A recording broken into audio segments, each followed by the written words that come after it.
Hi, everybody. Welcome to week 7. I am really excited that we are starting to get a fuller picture of what your final products are and how they're coming. And I cannot wait to see the way you all have also added some illustrations to your pieces. For our focus for this week, we're really targeting in on that final product and making sure that we have it, polished and getting it ready so that we can share it with our audience. And I'm hoping that that audience is not only myself and your friends in the class, but your family. And additionally, this should be a jumping off point to you, sending your work in to perhaps get published somewhere for some type of writing contest, or maybe you're using it as a launching pad to your full novel. So I am excited that your audience will grow even beyond just this course. For our essential questions, we're looking for how to improve, and it can be difficult when you are so invested in a piece and you're so excited about the work that you have done and are doing to narrow in on how you can improve it and, kind of toe the balance between making improvements that need to be done to clarify what you're wanting to get across and not making so many adjustments that you lose the original intent of the piece or your voice in it. Something that I've noticed in some pieces, and I would like to call out just so that you can have your attention on exactly where you should, just hone in a little bit of your attention. So you can use repetition in a way where it is really impactful. And you'll see this done a lot in poetry, where the poet is using repetition to bring home a point or to make you kind of settle in on that word and reflect upon it or emphasize something that's going on. That is the intention here with the first 2 bullet points. So there's a repetition of a word, but it's done with intention. And that intention is clear here. So I felt happy because I saw the others were happy and because I knew I should feel happy, but I wasn't really happy. So you can tell that the speaker of this was really ruminating on that idea of happiness, and it can, be present in different manners. Like you can feel it just because others are feeling it, and you know that you should, but you're not really feeling that, exact feeling. So it's going back and forth on this word, this feeling, this idea.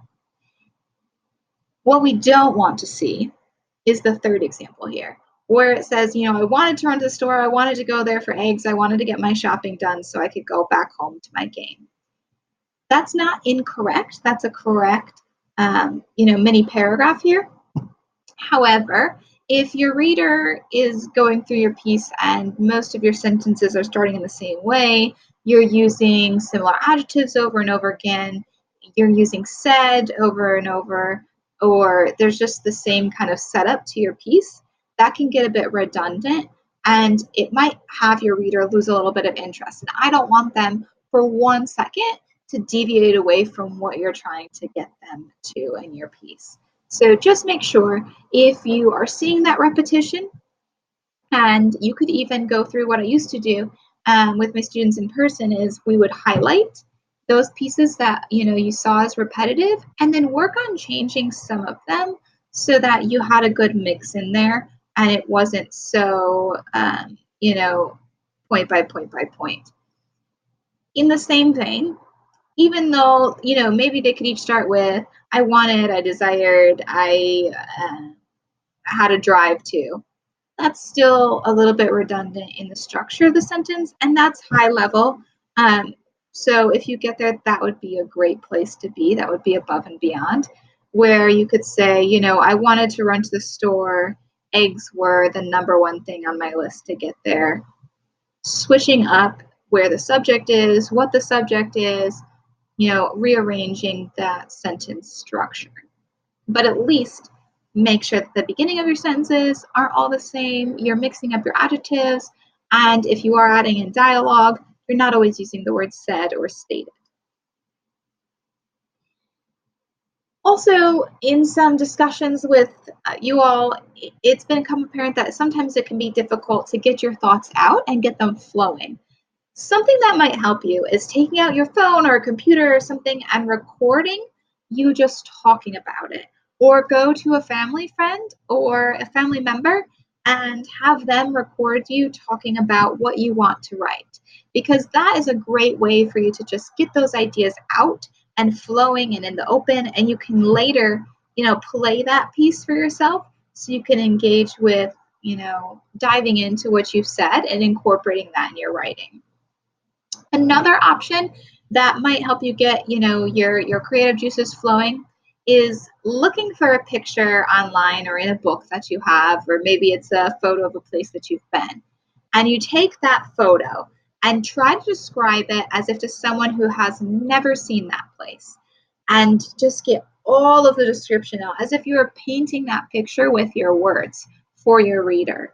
And that will really get a scene going if you're having trouble, writing. This also applies to nonfiction writing. You can work with the scene of a stadium or an owl. I know one of you is writing a piece about that. So it could be an owl on a tree, and you're just describing it to bring those readers in and to also get you springboarded into your writing. Our tasks, similar. We have our discussion forum, our assignment, our exit ticket, and we are really focusing in on that culminating product. And you'll see some of your due dates adjusted a bit to ensure that you have time to focus on that. For our forum, we're going to do two things. And I want you to approach this with the idea that editing and giving people feedback is all positive. It's just to help you grow and improve and have your writing be the best that it can be and at the level you want it to be.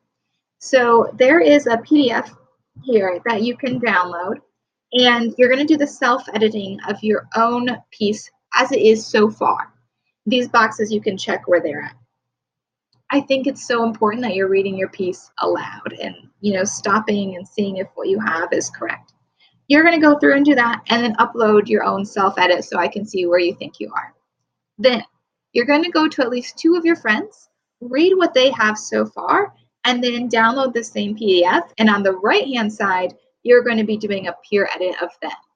These comments and suggestions, it's great to say, I like this is wonderful. That helps them feel good.